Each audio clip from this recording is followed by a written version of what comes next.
तो देखो बच्चों, आज मैं बहुत इंपॉर्टेंट बात बताऊंगा, बहुत ध्यान से आप लोग समझना।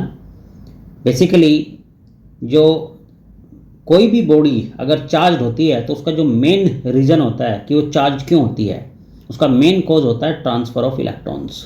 तो जब ये इलेक्ट्रॉन का ट्रांसफ़र होता है, सपोज आपके पास दो बॉडी हैं, एक ए बॉडी एक बी बॉडी।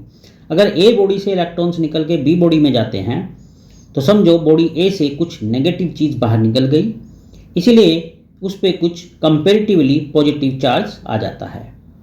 लेकिन जो बॉडी बी है जिसमें इलेक्ट्रॉन एंटर किए, उसका मतलब कि कुछ नेगेटिव चीज़ उसके अंदर आ गई है, तो इसलिए उस पर नेगेटिव चार्ज आ गया। तो यानी जो बॉडी इलेक्ट्रॉन को गेन करती है वो नेगेटिवली चार्ज हो जाती है, और जो बॉडी इलेक्ट्रॉन्स को बाहर निकालती है या बाहर भेजती है उस पर पॉजिटिव चार्ज आ जाता है। अब हमेशा ध्यान रखो कि इलेक्ट्रॉन का जो मास होता है वो 9.1 10⁻³ kg होता है। बहुत कम होता है लेकिन होता है। तो इसका मतलब क्या हुआ कि अगर किसी बॉडी से इलेक्ट्रॉन्स बाहर निकल रहे हैं तो उसका जो मास है बॉडी का वो पहले से कुछ कम हो जाएगा, क्योंकि कुछ इलेक्ट्रॉन्स बाहर निकल गए, कुछ मास बाहर आ गया। और जिस बॉडी में वो एंटर करते हैं इसका मतलब उस बॉडी का मास पहले से थोड़ा बढ़ गया, क्योंकि उसमें कुछ मास एंटर कर गया।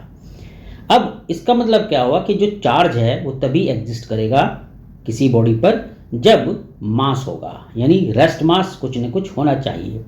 जैसे इलेक्ट्रॉन का रेस्ट मास होता है इसलिए उस पर चार्ज है, लेकिन इसके उल्टे जो फोटॉन्स होते हैं जिनसे लाइट बनी होती है, लाइट किससे बनी है? फोटॉन से मिलकर बनी होती है। फोटॉन का रेस्ट मास 0 होता है, that's why the photon has no charge. तो हमेशा ध्यान रखना, फोटोन पे कितना चार्ज होता है? 0 होता है, क्योंकि फोटोन का रेस्ट मास 0 होता है। चार्ज को एग्जिस्ट करने के लिए रेस्ट मास की ज़रूरत होती है। मेरी बात क्लियर हो गई आप लोगों को ये कि चार्ज को एग्जिस्ट करने के लिए रेस्ट मास की ज़रूरत होती है, फोटोन का रेस्ट मास 0 है। तो ये थी चार्ज से रिलेटेड कुछ बातें। दूसरी बात मैं और बता दूं आपको कि जो आपका एडिटिव प्रॉपर्टी होती है चार्ज की, उसका मतलब क्या होता है कि किसी भी बॉडी पर जो टोटल चार्ज होगा वो उस बॉडी के डिफरेंट पॉइंट्स पे जितने चार्जेस हैं उन सब का एल्जेब्रिक सम होता है। और एक होता है कंजर्वेटिव प्रॉपर्टी, यानी टोटल चार्ज किसी भी आइसोलेटेड बॉडी का वो हमेशा कांस्टेंट रहता है। चार्ज न तो डिस्ट्रॉय हो सकता, न उसको जो है क्रिएट किया जा सकता सिंगली। पेयर में उसको क्रिएट भी कर सकते हो, पेयर में उसको डिस्ट्रॉय भी कर सकते हो, लेकिन अकेला चार्ज न तो बनेगा और न ही डिस्ट्रॉय होगा। तो ये कुछ चार्ज से रिलेटेड बेसिक चीज़ें होती हैं जो आपको पता होना चाहिए।